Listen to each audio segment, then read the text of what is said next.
Good morning, welcome to Planet Mojo. The day is finally here. Today is the day I'm going to lay out the building.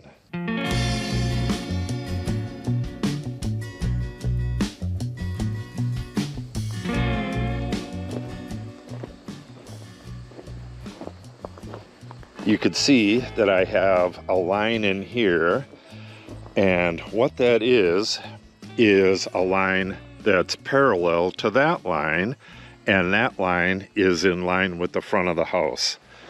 For those of you who didn't see it, I'll show you how I did that. So how this is done, I generally do this on the corners of the building, but these brackets are in the way, so I have to do it right from the brackets.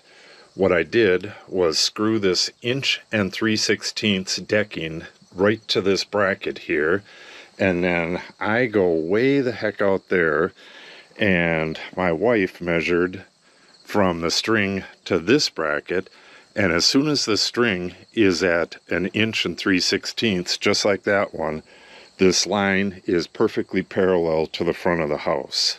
Then I got this straight edge parallel with the wall and touching this conduit here, and I just came out and put this piece of rebar right up against it and get it level, and then I measure from this edge right here over to the line.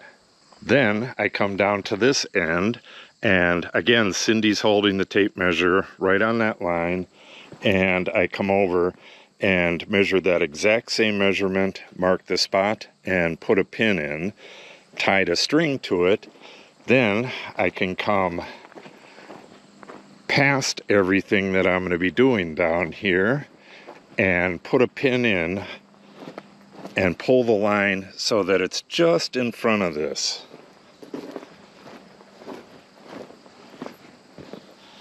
Now we have a line that's parallel to the house and as far over as it needs to be.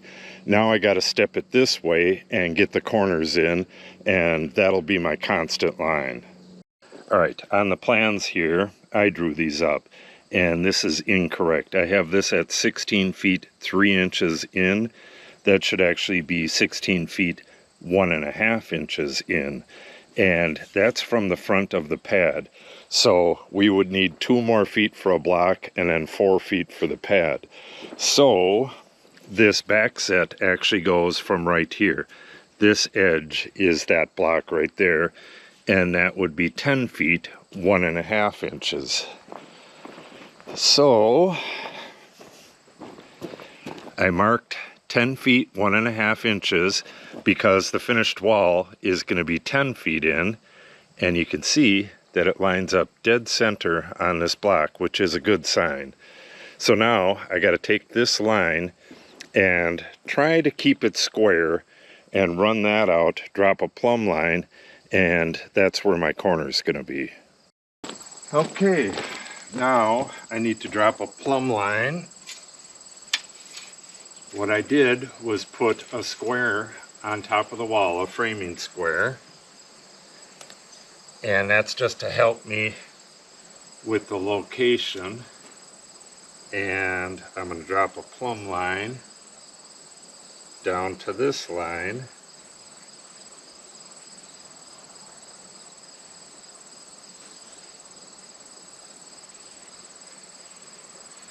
Okay. Right there. I'm going to measure 7 inches over from there, and that's my corner.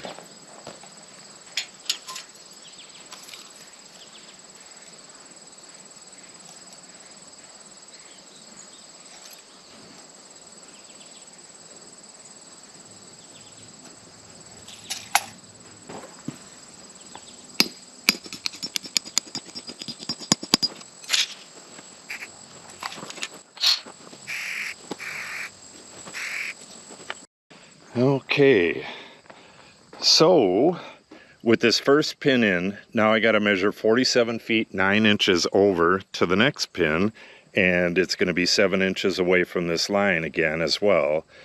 That will give me a line that's perfectly parallel to the front of the house, and the line will fit between all that stuff. Most people are not going to have stuff in the way like this or need to build a big wall, but I did, so this is the way I got to do it.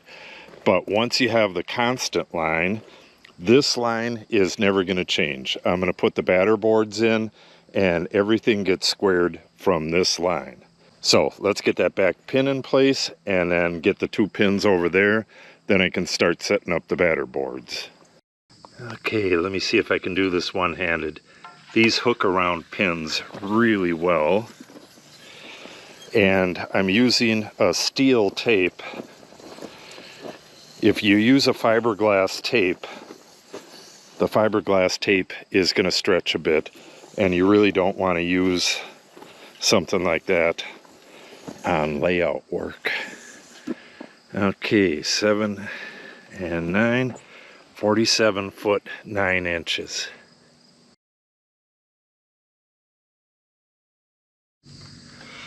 Okay, now barely enough room for a plumb bob in here, but I want to kind of find out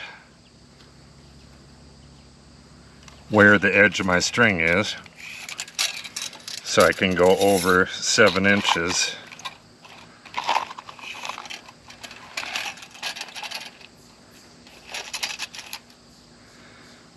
Okay, this is pretty clumsy. All right, and that is it.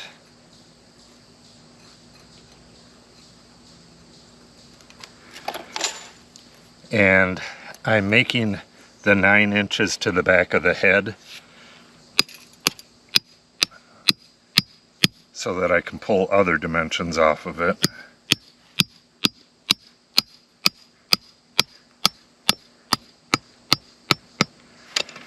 Double check. That's it. And then double check this. Perfect.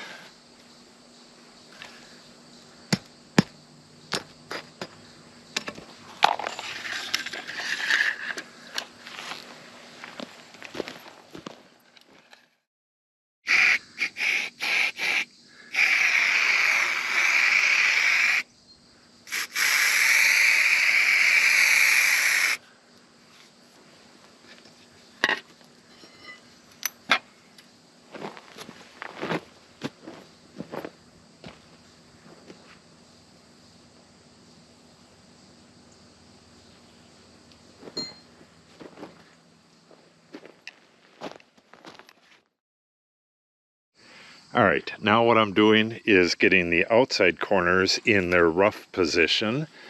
These are going to need to end up being 35 feet 9 inches away from the other pin, but we need to get the diagonal exact. So the intersection between the diagonal and the 35 feet 9 inches is the exact location of the corner. And let me see, I got the diagonal written down, figured it out on the computer. It is 47 feet 9 inches. So I'm going to have to go get somebody to hold that tape measure so it doesn't pop off. And I'll get the other tape measure on the other pin over there, and we'll triangulate. What is that called? The Pythagorean theorem? It's something like that. I can never say it right. But it's the 3, 4, 5 theory. If you do the math correct, this will be dead square.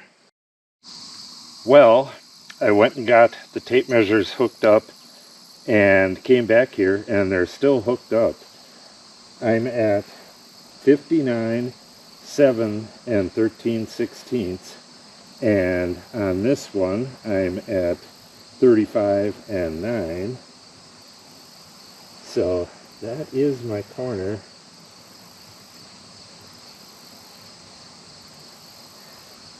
Right here. So I'm just going to mark it. I didn't need to get anybody.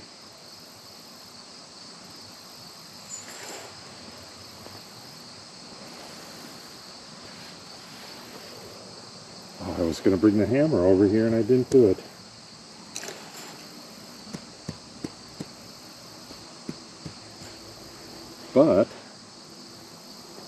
looks like they're still hooked, so let's go get the hammer, pound this in, make sure it's correct, and move on to the next one. Okay, let's check this again. That's good. And that's good. All right. So we want 9 inches right here, and 7 13/16 right there. And that is pretty damn good.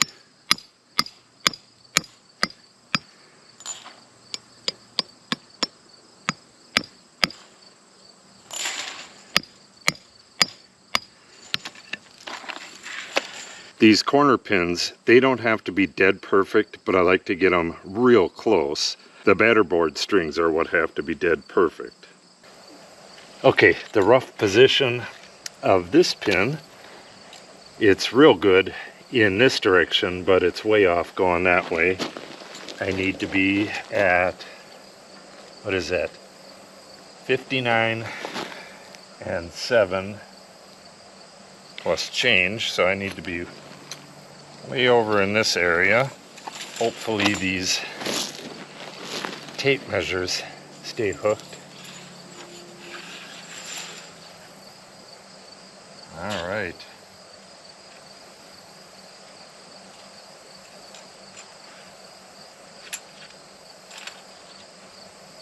Okay, so we need that right there.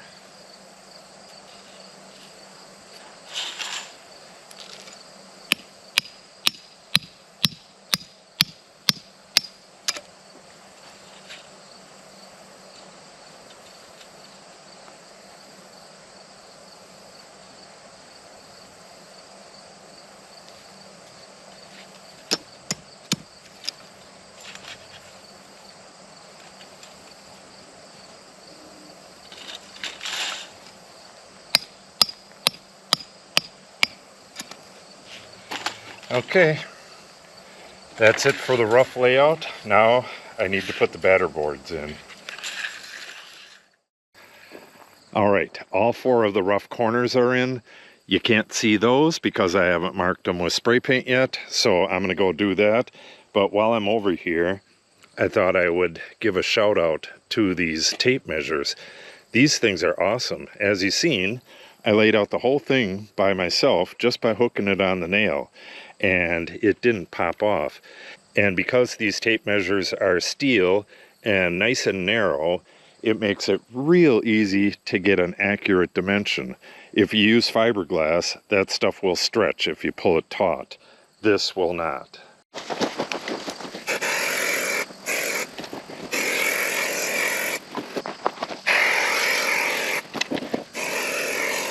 Okay, I got all 4 corner pins in, and just standing here looking at it, man, does this seem small.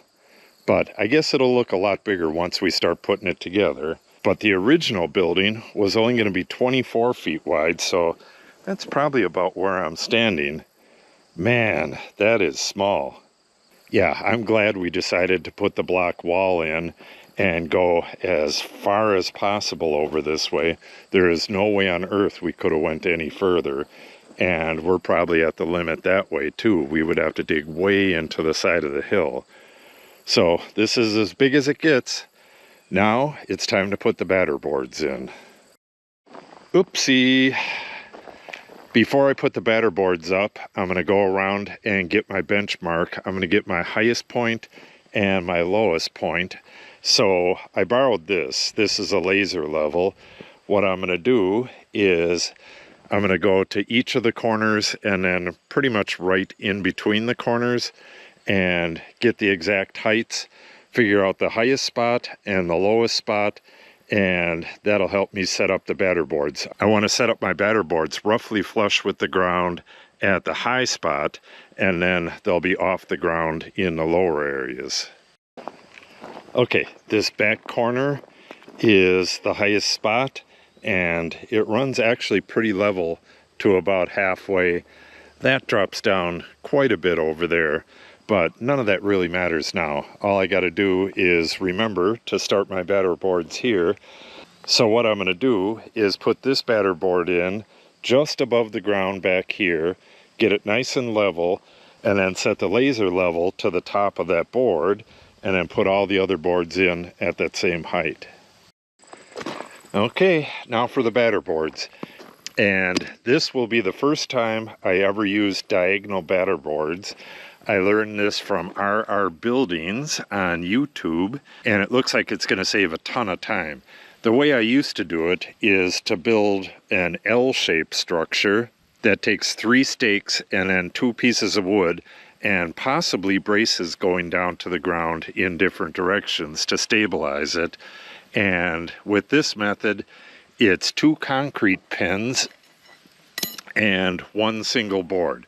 So let's get started with that high one over there, and I'll show you how you make these. I'm going to be building a lot of this structure according to how RR Buildings does it, because they are incredibly efficient at building these post frame buildings. Okay, so now I'm just going to kind of figure out where my board's going to go. It just has to be kind of centered on this pin and about at a 45-degree angle. Then I'll get a post about there and about right there and start screwing this thing together. Alright, I am just going to shim this up with another board and align the holes in this concrete form stake.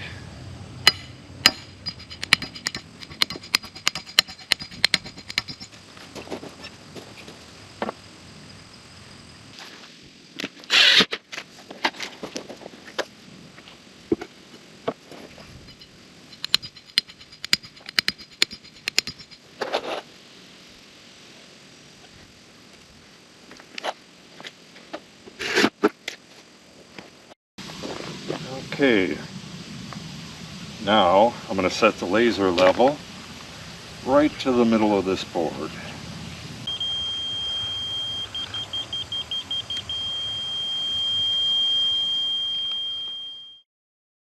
Okay, I have 3 of them in. This one went in super easy. This one fought me for quite a while. Kind of got a backache messing with this thing, but it's in there real good now. Look at the difference in the elevation here. The top of the board right here is exactly level with the top of the board over there. That one's nearly touching the ground. This one, oh, it's about maybe 14 inches off the ground. These boards don't have to be level, but if you don't have them level, the lines are going to be all over the place. They're going to be dipping down and going up, and that's just kind of a mess. When we actually put the tubes in, well, actually the tubes are only going to be at the very top of the holes. But when the tubes are in, this one is going to be flush with the top of the ground, and this one and all the other ones will be at that exact same level. So it's not going to be that high. This is just a batter board for laying things out. The exact level of the tube, the one in this corner, is going to be way down here somewhere. All right, let's get that last one in and then start putting some strings on. All right, Cindy and I have been working on this for probably a couple hours now, and we got the strings dead square. The measurement from corner to corner is exact in both dimensions or both directions, and this is the exact, well, this and that, it's the exact length of the building minus 3 inches, and this is the exact width of the building minus 3 inches. So then we went around, I don't know if, yep, you can see it right there, went and marked where the posts go, and I made up this. R&R Buildings, or is it, it's RR Buildings. They do this a little bit different, but this is the way I'm going to do it. Let me see if I can find that again. It's right at 9 feet. We have 9-foot spacing on the front and back and 8-foot spacing on the sides. So what I'm going to do is just get this, eyeball it, get it kind of level and plumb and in line. You can see put the line right on the dot, get this pretty much level, and then put a spot right there. That's the exact center of the bracket. This wood thickness plus the size of the dot, it's going to come out exact. So I got to go around and get these all marked, and then that'll be it for today.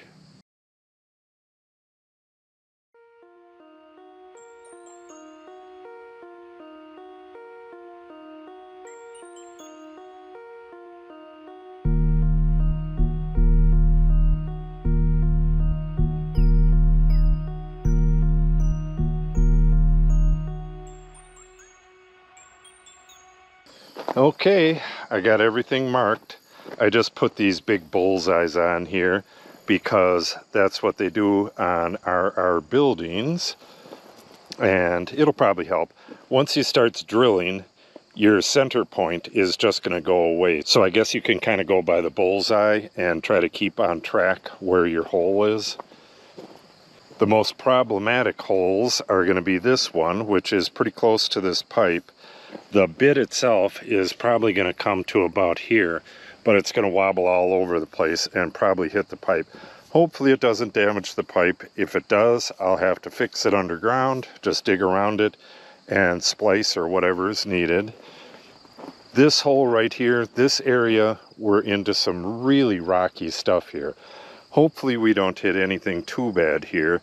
I'm going to have to follow along with the digging pole and dislodge any rocks that are in the sides. Hopefully we don't run into too much stuff, but we have 19 holes here, and this soil is just loaded with rocks, so I know we're going to hit some.